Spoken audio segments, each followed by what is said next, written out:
Hapa ni katika uwanja wa mazoezi wa Bilo Queens ambapo leo wapo kwa ajili ya maandalizi ya mechi zao ambazo zinafuata. Tunakumbuka kwamba tayari wamecheza michezo mitatu na kuweza kupata alama moja. Leo tumezungumza na walimu lakini pia tumezungumza na wachezaji.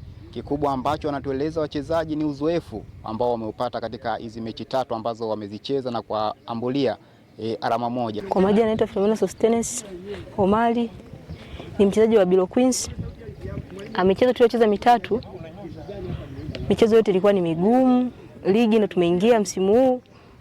Kwa hiyo tulikuwa tuna uzoefu wote ule wa ligi. Ugumu upo, cha kwanza ni ndio tunaanza kucheza ligi timu nzima. Kwa hiyo ule uzoefu unakuwa haupo, tunakuwa tuna hofu. Unawaza nacheza na huyu, nacheza na huyu, tushazoea kuangalia. Kwa hiyo ugumu ndo ulipoanzia pale, yani tushinde kujiamini wenyewe.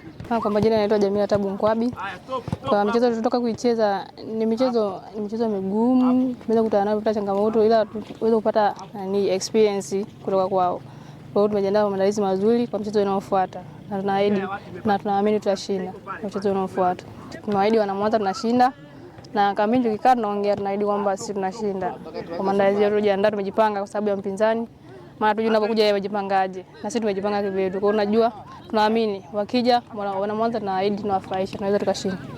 Kwa majina yangu naitwa Monica Charles Diakonia. Pia ni mchezaji wa Bilo Football Center ambaye anacheza na kushiriki ligi kuu hapa Mwanza. Lakini pia ukisemea kwamba kuhusu michezo mitatu ambayo tumecheza na kupata pointi moja, ni michezo ambayo tulikuwa tumepangiwa michezo migumu, lakini katika mchezo mgumu nasi tulikuwa tunatakiwa tupate ushindi. Lakini sio mbaya sana ukiangalia katika mashindano kuna kushindwa na kufaulu. Lakini sisi kwa upande wetu tulikuwa tumeshaweka maandalizi ya kwamba tutafanya vizuri. Pia tumeweza kupoteza hiyo michezo miwili, lakini tumeweza kufanikisha pia kupata pointi moja muhimu. Tumejiandaa na kujipanga katika game inayofuata ambayo tutakayoshiriki tarehe 22. Tunahitaji pointi 3 muhimu. Sisi tumejipanga, nao tunaamini watakuwa wamejipanga, lakini sisi tumejipanga zaidi yao. Tunaamini wana Mwanza pia tutafanya vizuri na tutapata pointi 3 ukijumlisha na ile pointi 4, na msimu huu tunahakikisha kwamba Mwanza tutaongoza na tutafanya vizuri. Sisi kama Watanzania wa Mwanza tutaongoza. Sisi kama wachezaji tukikutana katika vyumba vyetu na pia tunapata maelekezo kutoka kwa makocha, tunajifunza vile ambavyo vitu ambavyo unakuta uwanjani. Si kila kitu tutapewa na mwalimu, hapana. Kuna vitu vingine kama sisi kama tukikaa kama wana timu tunajadiliana, tunasema ni kitu fulani tunatakiwa tukifanye katika game, katika pia umoja wa kupendana, ili tuweze kufanikisha kufanya vizuri zaidi. Maana katika timu pasipokuwa na upendo hatuwezi tukafanya vizuri pia kwenye mashindano. Tukiwa tuna chuki hatuwezi tukafanya vizuri kwenye mashindano. Kwa hiyo ukiangalia sisi kama sisi timu, ukiachana na mwalimu, ni vitu vingi sana ambavyo sisi huwa tunajijenga tukiwa pamoja. Tunakaa kikao, tunajadiliana ni vipi game tuliofanya tumeshindwa wapi, tumefeli wapi, tumekuwa sehemu gani. Basi tunajikusanya na kufanya ni jinsi gani sisi tutaweza kufanya vizuri game inayofuata. Kwa ndivyo ilivyo.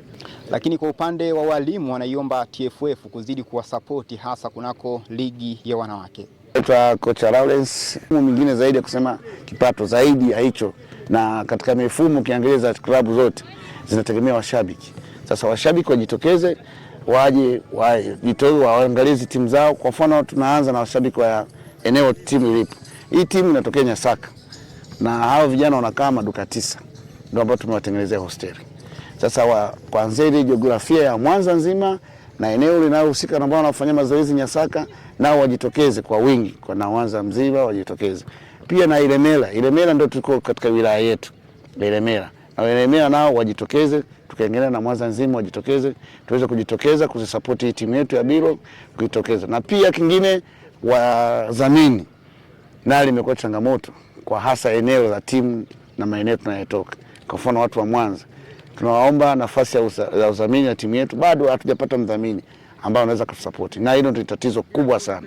Tunataka kuambia viwanda, baadhi ya wafanyabiashara na nyinyi watu wa habari, mnapokutana na watu baadhi, kuna wengine wanaongea, mnaweza mkao mnazungumzia kuambia kwamba na nyinyi mpo kwenye marketing, kwamba jamaa kuna timu iko sehemu fulani, basi iko hivi nahitaji na iko ligi kuu. Kwa hiyo wajitokeze waweze kudhamini timu, tuweze kutoka kwa hatua yetu ya kuwepo na hatua nyingine ili tuweze kukamilisha malengo. Maana sisi tuna malengo makubwa sana. Malengo yetu kwa sababu tuko sasa hivi tumefanikiwa kupata hostel. Malengo mengine ambayo program yetu tunayofanya, sisi tunachukua sana watoto wa kike wengi vijijini. Tuna malengo ya kuendelea kwa sababu jinsi ya kupata eneo la kujenga viwanja na kujenga shule ya sekondari. Kwa sababu sasa hivi tunachokifanya wachezaji wetu wengi watoto wa kike tunachofanya tukiwapata kutoka vijijini, target yetu kwamba tukifika masuala ya elimu tunatumia shule za kata. Sasa kule kwenye shule za kata kuna changamoto. Wale wachezaji kule wanakuwa hawana program nzuri na wana program nzuri ya elimu, lakini tunapokuja kuunganika wao na sisi hatuna mahusiano mazuri ya kuona kwamba atatoka elimu atakuja kwenye michezo. Sasa inapokuja kwenye michezo kunakuwa changamoto. Hata safari tumepata shida sana. Changamoto ambayo tipo walikuwa tumeenda safari, unani kusafiri kwenda kucheza Simba na JKT. Wachezaji wetu wengi walibaki shule. Na mimi unavyoniona tulienda na wachezaji wa shule, mimi nikarudi nao. Waje wafanye mitihani, tutakarudi kwenda kucheza na JKT. Na tulifanya hivi. Lakini baadhi ya sehemu walimu walitunyima ruhusa wa kwenda kucheza wachezaji. Nayo ilikuwa ni changamoto ambayo matokeo yalikuwa yanachelewa kwa sababu wachezaji wengi walikuwa shule. Shabiki, mechi inayokuja ya Mungu tarehe 22 wajitokeze kwenye uwanja wa Nyamagana, na nyie pia wadau kabla ya mechi siku 2-3 mnatangaza hii mechi kusudi watu wajitokeze kwa wingi waje kusupport timu yetu. Wanapokuja kusupport, nafikiri ni moja wapo na ya support kupata ushindi kupitia washabiki wetu. Sisi tutajipambana mambo ya kiufundi, na hao waje waongeze dau, wachangie, waje watushabikie tuweze kupata matokeo.